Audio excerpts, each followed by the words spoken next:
तहसीलदार साहेब, हाय हाय तहसीलदार साहेब, हाय हाय. या खदानवाल्यांचं करायचं काय? खाली डोकं वरती पाय, या खदानवाल्यांचं करायचं काय? खाली डोकं वरती पाय. तहसीलदार साहेब, हाय हाय तहसीलदार साहेब, हाय हाय. काय काय मागण्या आहेत आपल्या? एक म्हणजे पिढ्यानपिढ्या आमच्या जंगलामध्ये राहणाऱ्या व जाणाऱ्या कष्टकरी आदिवासी समाजाची वारंवार वाट अडवली जाते, ती आम्हाला कायमस्वरूपी लिहून पाहिजे. वर कोणत्याही बोर ब्लास्टचा परवाना ज्याच्याजवळ नाही तो बोर ब्लास्ट करतो असा आमचा आरोप आहे.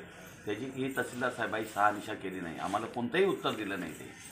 आणि तिसरी मागणी आहे तात्काळ पंचनामे करून जी शेकडो घरांना तडे गेले डोंगरसे गावामध्ये, तर त्याचा पंचनामा करून नुकसान भरपाईची तरतूद केली पाहिजे. या आमच्या 3 मागण्या आहेत. याची एकही मागणी आमची ऐकूनही घेतली नाही आणि आम्हाला त्याच्यावर उत्तरसुद्धा दिलं नाही. आणि तसेच तहसीलदार साहेब आम्हाला इथे सोडून निघून गेले. आपल्या जर मागण्या पूर्ण नाही झाल्या तर आपण काय कराल? मागण्या पूर्ण नाही झाल्या तर ही जनता अशीच इथे बसून राहणार आणि मी कालपासून अन्नत्याग केलेले आहे. जिथपर्यंत मागण्या पूर्ण होत नाही तिथपर्यंत मी अन्नत्याग करणार आणि जनतेला न्याय दिल्याशिवाय उठणार नाही.